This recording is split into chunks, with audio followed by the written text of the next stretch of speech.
بسم اللہ الرحمن الرحیم۔ السلام علیکم۔ میرا ایک دکاندار دوست میری دکان پر کھڑا تھا کہ اچانک دور سے ایک خوبصورت لڑکی آتی دکھائی دی۔ میں عموماً لڑکیوں میں دلچسپی نہیں لیتا تھا، لیکن مظفر نے اس لڑکی کی طرف اشارہ کرتے ہوئے بڑی رازداری سے میرے کان میں سرگوشی کی۔ سنو، اس لڑکی سے بچ کر رہنا۔ اس کے بارے میں ایک ایسی بات مشہور ہے کہ جس سے تم جان لو تو کانوں کو ہاتھ لگاؤ گے۔ میرا تم کو یہی مشورہ ہے کہ اسے اپنی دکان میں گھسنے بھی نہ دینا۔ یہ تمہیں اچھی قیمت بھی نہیں ادا کرے گی اور مفت ہی سودا لے کر چلی جائے گی۔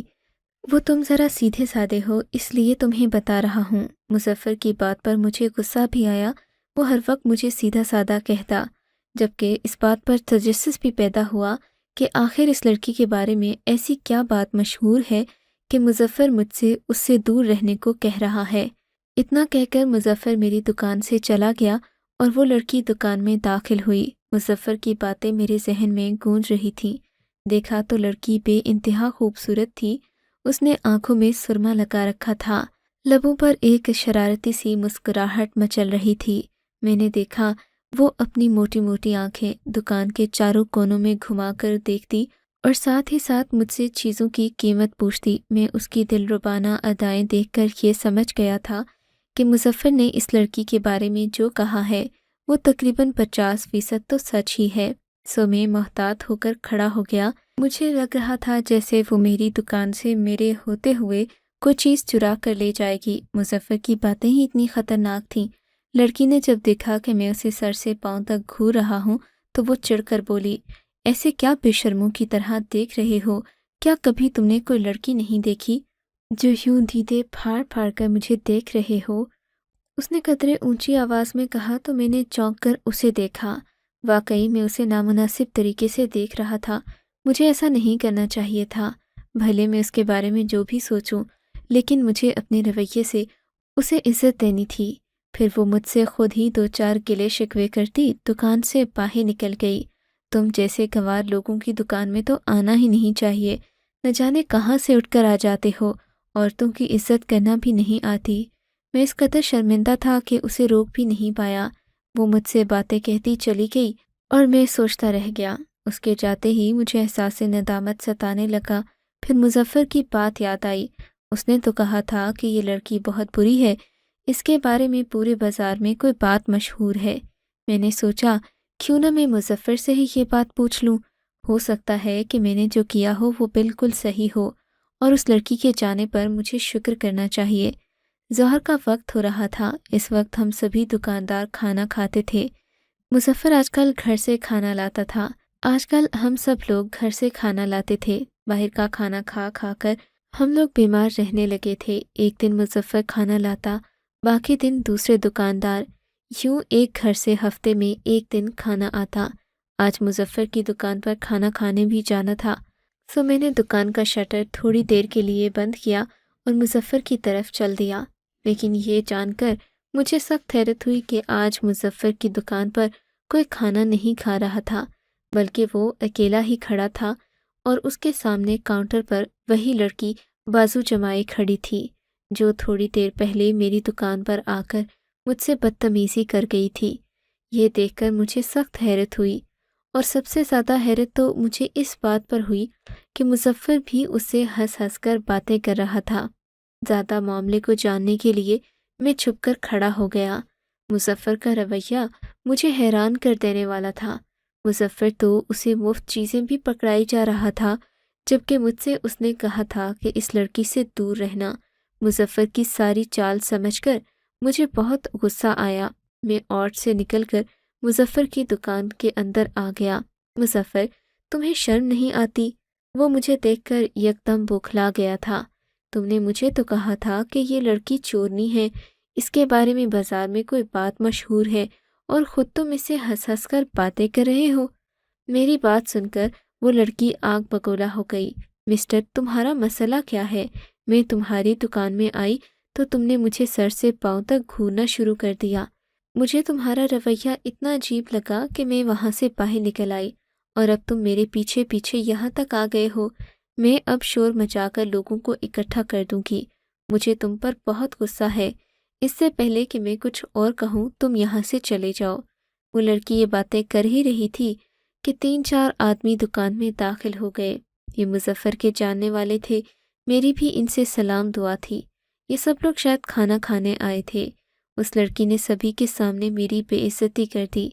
مظفر نے اس لڑکی سے کچھ نہیں کہا، چپ چاپ تماشا دیکھتا رہا، جبکہ وہ لوگ بھی لڑکی کی باتیں سن کر مجھے عجیب نظروں سے دیکھنے لگے۔ مجھے بہت غصہ آیا، برا بھی لگا، شرمندگی بھی محسوس ہوئی۔ سب کو وضاحتیں دینے سے اچھا تھا کہ میں اس دکان سے نکل آتا، اور میں نے ایسا ہی کیا۔ اب اس لڑکی کو کہیں یہ نہ لگے کہ میں اس کا پیچھا کرتے کرتے مظفر کی دکان سے باہر آ گیا ہوں۔ میں نے جلدی سے دوسری طرف رخ موڑ لیا اور اپنی دکان دوسرے راستے سے پہنچا۔ یہ قدرے چھوٹا راستہ تھا لیکن ویران تھا، یہاں پر ڈاکوں کا ڈر لگا رہتا، اور 1-2 بار پہلے بھی میں اس راستے پر لٹ چکا تھا، لیکن آج میری غیرت نے گوارا نہیں کیا کہ میں اس لڑکی کا پیچھا کروں۔ اگرچہ میں نے ایسا پہلے بھی نہیں کیا تھا، لیکن سب لوگ یہی سمجھ رہے تھے۔ میرے ذہن میں اس لڑکی کے لیے اب کوئی بات نہیں تھی۔ وہ بیچاری تو ایک عام معمولی سی عورت تھی جس کے بارے میں مظفر نے مجھے بھڑکا کر نہ جانے کیوں میری ساکھ برباد کرنے کی کوشش کی۔ اگلے دن تک میں یہ بات بھول گیا تھا، لیکن پھر وہی حسینہ میری دکان میں داخل ہوئی تو کل والے واقعات میرے ذہن میں کسی فلم کی طرح چلنے لگے۔ اب میرا رویہ محتاط تھا، میں نے اپنی نظریں جھکا لی۔ کل کی طرح میں اسے بدسلوکی نہیں کرنا چاہتا تھا۔ وہ بھی مجھ سے ہنس کر بات کرنے لگی۔ مجھے تمہیں سب کے سامنے ایسا نہیں کہنا چاہیے تھا، اس نے شرمیلی سی مسکراہٹ کے ساتھ کہا۔ بس میں ذرا غصے کی تیز ہوں، مجھے تمہارے بارے میں غلط فہمی ہو گئی تھی، میں تم سے معافی مانگنے آئی ہوں۔ ارے نہیں، ایسی کوئی بات نہیں، معافی تو مجھے مانگنی چاہیے۔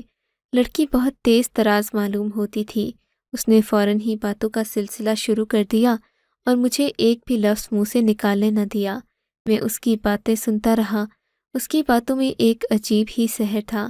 کہنے لگی، مظفر دکاندار کو مجھ سے کوئی دشمنی نہیں ہے، بلکہ وہ تو کب سے میرے پیچھے پڑا ہے۔ 8 مہینے ہو گئے وہ میرے گھر میرا رشتہ بھجوانا چاہتا ہے، لیکن تم تو جانتے ہو، جو مرد خود عورت کے پیچھے آتا ہے، عورت کے دل میں اس کی قدر کم ہی ہوتی ہے۔ مجھے تم جیسا ہی کوئی شریف انسان چاہیے تھا۔ میں اگر تم برا نہ کہو تو ایک بات کہنا چاہتی ہوں۔ اس نے میرے اوپر حیرتوں کے پہاڑ توڑتے ہوئے کہا۔ مجھے یقین نہیں آ رہا تھا کہ اتنی حسین لڑکی میری تعریف کر سکتی ہے۔ پھر اس نے مجھے بتایا کہ اسے میرے جیسے لوگ پسند ہیں۔ دکان سے وہ کچھ سامان لے کر چلی گئی۔ میں تو پورا دن اس کے خیالوں میں گم رہا۔ مجھ جیسے ان پڑھ لڑکے کو آج کل کے دور میں اتنی خوبصورت لڑکی کا رشتہ ملنا کوئی عام بات نہیں تھی۔ میں اگلے دن اس کا انتظار کرنے لگا، سارا دن اس سے شادی کے خواب دیکھتا رہا۔ شام کو گھر گیا تو اماں کی گود میں لیٹ کر ہمیشہ کی طرح باتیں کرتے کرتے میں نے ان کے دل میں یہ بات ڈال دی کہ اب میں اپنا گھر بسانا چاہتا ہوں۔ ویسے بھی میری دکان اچھی چل رہی تھی، میری شادی نہ کرنے کی کوئی وجہ رہ نہیں گئی تھی جو اماں مجھے اس بات سے منع کرتیں۔ اماں نے خوش دلی سے کہا کہ میں تمہارے لیے اچھی سی لڑکی ڈھونڈوں گی۔ میں نے اماں کو صاف منع کر دیا، نہیں اماں، لڑکی تو میں نے ڈھونڈ لی ہے، بس آپ یہ کہیں کہ ان کے گھر کب جانا ہے۔ اماں میرا ماتھا چومتے بولی، بس بیٹا، تیرے بڑے بھائی کی شادی کر دوں، اس کے بعد میں تیرا گھر بساؤں گی اور چاند سی بہو لاؤں گی، پھر تو جس لڑکی پر ہاتھ رکھے گا اسے ہی بہو بناؤں گی۔ اماں کی بات سن کر مجھے تسلی ہوئی، اب تو دل کو اور حوصلہ ملا۔ اگلے دن کا انتظار کرنے لگا کہ وہ کب آئے اور میں اس سے بات کروں کہ میں نے اماں سے بھی بات کر لی ہے، اب ہماری شادی میں کوئی رکاوٹ نہیں۔ اگلے دن وہ کھلکھلاتی ہوئی میری دکان پر آئی تو میں نے اپنا دل کھلی کتاب کی طرح اس کے سامنے رکھ دیا۔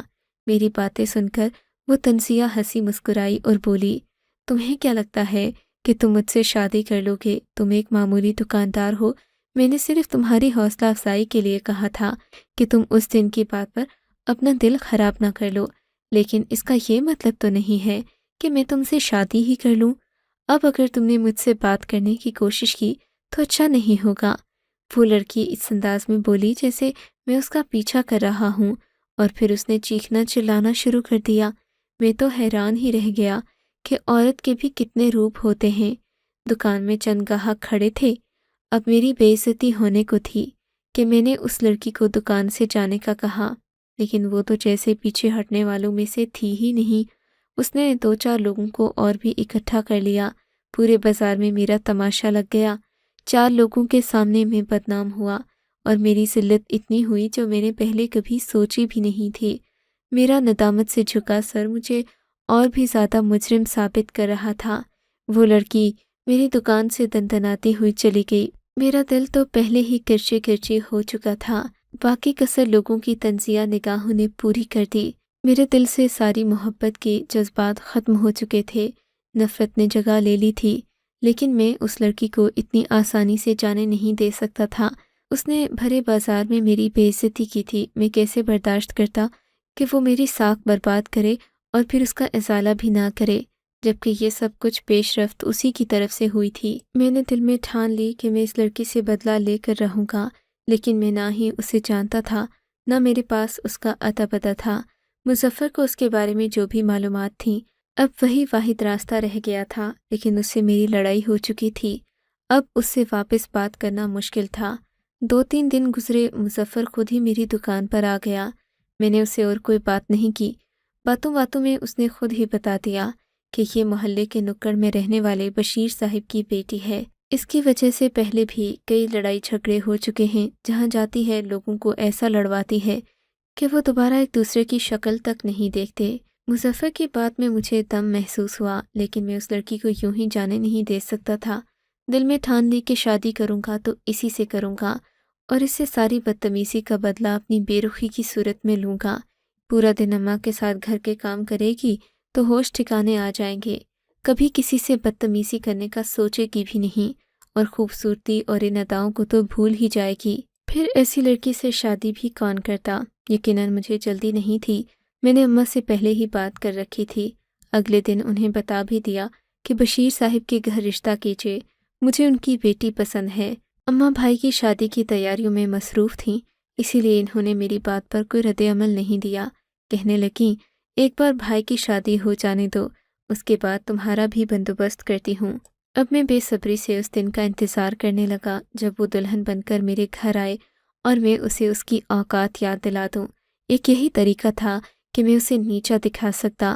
مجھ جیسے ان پڑھ کے ساتھ اس کی شادی ہونا بھی ایک بے عزتی ہی تھی، لیکن چونکہ میں اچھا خاصا دولت مند تھا، سو اس کے ماں باپ اس رشتے کے لیے کبھی بھی انکار نہ کرتے۔ بھائی کی شادی میں 2 دن رہ گئے تھے۔ میں نے دکان کا سارا کھاتا سمیٹ دیا اور گھر کے کاموں میں اماں کا ہاتھ بٹانے لگا۔ 2 دن بعد ہم بھیا کی بارات لے کر گئے۔ میں اس بارات کی خوشی میں اپنے سارے غم بھول گیا تھا۔ شادی میں تقریباً میرے 40 کے قریب دوست بھی شامل ہوئے تھے۔ ہم نے خوب ہلا گلا کیا۔ عورتیں شادی کے بعد کی رسموں میں مصروف ہو گئیں، مرد اپنی باتوں میں مگن تھے۔ صبح ہوئی تو تقریباً سبھی مہمان جا چکے تھے، صرف ہم گھر والے رہ گئے تھے۔ اب ولیمے کی تیاری کرنا تھی۔ اماں نے بڑے سے میز پر ناشتہ لگا دیا۔ میں بھی بیٹھا ہی تھا کہ اتنے میں بھیا اور بھابھی اوپر والے کمرے سے آ گئے۔ بھابھی کے چہرے پر نظر پڑتے ہی میرے تو جیسے پاؤں تلے زمین نہ رہی۔ میری بھابھی کوئی اور نہیں بلکہ وہی دکان والی لڑکی تھی جسے میں نے بدلہ لینے کی ٹھان لی تھی اور اماں کو اس کا رشتہ مانگنے کے لیے بھی کہا تھا، لیکن نہ جانے اماں سے کیا بھول ہو گئی کہ انہوں نے میرے بجائے میرے بھائی کا رشتہ اس لڑکی سے کر دیا، اور وہ بھابھی بن کر میرے ہی گھر میں میرے سامنے کھڑی تھی۔ میرا تو اسے دیکھ کر خون کھولنے لگا۔ اس کی نظر مجھ پر پڑی تو اس نے نظریں چرا لیں، گویا وہ بھی اس بات کی گواہ تھی کہ میرے اور اس کے درمیان جو مختصر بات چیت ہوئی تھی، اس کے بعد ہم ایک دوسرے کے لیے اجنبی نہیں رہے تھے۔ میرے بھیا پڑھے لکھے تھے، سو میں ان کے سامنے ایسی کوئی بات نہیں کرنا چاہتا تھا جس سے میرا تاثر ان کی نظر میں خراب ہو۔ اب وہ اس گھر میں آ ہی گئی تھی تو میں بھیا کے ساتھ اپنا معاملہ کیوں خراب کرتا؟ میں نے دل میں ٹھان لی کہ اب میں اسے اس گھر سے نکلوا کر رہوں گا، لیکن ابھی چونکہ بہو نئی نئی تھی سو ہر کوئی اس کے لاڈ اٹھا رہا تھا۔ کچھ دن اسے ہوا میں اڑ لینے دو۔ میں نے اپنے دل کے اندر چھپے وحشی درندے سے کہا، فیض سے بدتمیزی کرنے کی سزا میں اسے اچھی طرح دوں گا۔ ساری زندگی بھول نہیں پائے گی کہ اس نے کسی سے بدتمیزی کی تھی۔ میں اپنے ہی دل میں منصوبے بنانے لگا۔ پہلے سوچا کہ گھر کے کاموں میں رکاوٹ ڈال کر مدیحہ کو امی کی نظر میں گرا دوں، لیکن پھر یہ بات مجھے بہت عجیب لگی۔ گھریلو سیاست میں میرے لیے حصہ لینا مشکل بات تھی، مجھے ان چالوں کا نہیں پتہ تھا۔ میں نے ایک اور منصوبہ بنایا جس کے لیے میں نے مظفر سے مشورہ کیا۔ مظفر کہنے لگا، تمہارا بھائی ویسے تو پڑھا لکھا ہے لیکن وہ عورتوں پر یقین نہیں رکھتا۔ اگر وہ اتنا ہی کھلے دماغ کا مالک ہوتا تو کسی پڑھی لکھی لڑکی سے شادی کرتا۔ ان پڑھ لڑکی سے شادی کرنے کا مقصد ہی یہی ہے کہ وہ حد سے زیادہ شریف ہو، لیکن وہ نہیں جانتا کہ اس نے کس بلا سے شادی کر لی ہے۔ تم چاہو تو آرام سے اپنی بھابھی کے ماضی کے بارے میں اپنے بھائی کو بتا کر اسے اس گھر سے ہی نکلوا سکتے ہو۔ اس نے گلی کے چند لوگوں کے سامنے تمہاری عزت خراب کی تھی، تم اگر اسے اس گھر سے ایک بار بھی ذلیل کر کے نکلوا دو تو تمہاری اس سے بڑی جیت اور کیا ہوگی۔ مظفر کی باتوں میں آ کر میں نے اپنی بھابھی کے خلاف سوچنا شروع کر دیا۔ اماں تو اپنی بہو پر جان نچھاور کرتی تھیں، جبکہ مدیحہ بھی شادی کے بعد کافی سدھر گئی تھی۔ وہ نہ ہی بازار جاتی اور کسی سے فالتو بات چیت نہ کرتی۔ میں نے مگر ٹھان لی تھی کہ اس بے عزتی کا بدلہ ضرور لوں گا جو شادی سے پہلے اس نے میری چند لوگوں کے سامنے کروائی تھی۔ میں نے اپنے دوست مظفر کی مدد سے پورا منصوبہ تیار کر لیا تھا۔ اگلے دن سوچی سمجھی اسکیم کے تحت میں نے بھابھی کا موبائل فون ٹیبل کے پاس رکھا اور انجان بن کر کھانا کھانے میں مصروف ہو گیا۔ تھوڑی ہی دیر گزری تھی کہ بھابھی کا فون بجنے لگا۔ میں تو چونکہ بھابھی سے اس سے پہلے کوئی بات نہ کرتا تھا سو کسی کو میری اس حرکت پر شک نہیں ہوا۔ میں نے بھابھی کا فون اٹینڈ کیا اور لاؤڈ سپیکر پر کر دیا۔ گھر کے سبھی لوگ سن رہے تھے، جبکہ مخالف سمت سے کوئی آدمی بول رہا تھا جو ان کا نام لے کر انہیں کہہ رہا تھا کہ تم نے مجھ سے کئی دن سے بات نہیں کی، میں تمہاری یاد میں پاگل ہو رہا ہوں اور تم ہو کہ مجھے نظر انداز کر رہی ہو۔ جب یہ بات بھیا اور اماں نے سنی تو وہ بھابھی کو عجیب نظروں سے دیکھنے لگے، جبکہ میں فاتحانہ نگاہوں سے بھابھی کو دیکھ رہا تھا۔ بھیا پہلے تو خاموش بیٹھے رہے، پھر یکدم چلا اٹھے اور بھابھی سے پوچھنے لگے، یہ کون ہے جس سے تم دن بھر باتیں کرتی رہتی ہو؟ تم مجھے بیوقوف سمجھتی ہو؟ تمہیں لگتا ہے کہ میں کچھ جانتا نہیں ہوں؟ میری ایک ایک حرکت پر نظر رہتی ہے۔ تمہارے ماضی کے قصے تو میں پہلے ہی سن چکا ہوں۔ اب اس بات سے ثابت ہوتا ہے کہ تم ایک بد کردار عورت ہو۔ تمہیں میرے گھر میں رہنے کا کوئی حق نہیں، نکل جاؤ یہاں سے۔ بھابھی بھیا کے سامنے گڑ گڑانے لگیں۔ وہ کہہ رہی تھیں کہ ان کی اس میں کوئی غلطی نہیں ہے، لیکن بھیا کو ایک بار جس بات پر غصہ آ جائے اپنی بات سے وہ مکرتے نہیں تھے، اور پھر ہماری لاکھ منتوں کے باوجود بھی بھیا نے بھابھی کو طلاق دے کر گھر سے نکال دیا۔ اماں بھی کہتی رہ گئیں کہ تمہیں غلط فہمی ہوئی ہے، لیکن بھیا کے اندر اتنا زہر بھر چکا تھا کہ انہوں نے میری ایک ہی بات پر یقین کر کے بھابھی کو گھر سے نکال دیا۔ اس کے بعد میں پچھتاوے کی آگ میں جلنے لگا۔ میں نے سوچا نہیں تھا کہ بھائی اتنا سخت رد عمل دیں گے۔ میں نے تو مظفر کے کہنے پر بھابھی کو سبق سکھانے کی ہلکی سی کوشش کی تھی، لیکن میرے بھائی نے اپنا گھر ہی اجاڑ دیا۔ میں خود کو اس بات کے لیے مجرم سمجھتا ہوں اور آج تک میں اپنی بیوی کے ساتھ خوش نہیں رہ سکا۔ اماں نے اس حادثے کے بعد بھیا کی دوبارہ شادی کی، جبکہ میں شادی کے لیے راضی نہ تھا۔ کچھ عرصے بعد اماں نے اپنی بھانجی سے میری شادی کر دی۔ میں اپنی زندگی میں بظاہر پرسکون رہا، لیکن آج تک میں اپنے آپ کو معاف نہیں کر سکا، کیونکہ میں نے ایک عورت پر الزام لگا کر اسے گھر سے بے گھر کیا تھا۔ خدا میری بیٹیوں کے نصیب اچھے کرے کہ اب میں اپنی بیٹیوں کے لیے مکافات عمل سے ڈرتا ہوں۔ آپ کو اگر یہ کہانی اچھی لگی ہے تو اس ویڈیو کو لائک کیجیے، اور اس طرح کی مزید کہانیاں سننے کے لیے ہمارے چینل کو ضرور سبسکرائب کیجیے۔ کہانی سننے کا شکریہ۔ آپ سے ملاقات ہوگی اگلی ویڈیو میں، تب تک کے لیے اللہ حافظ۔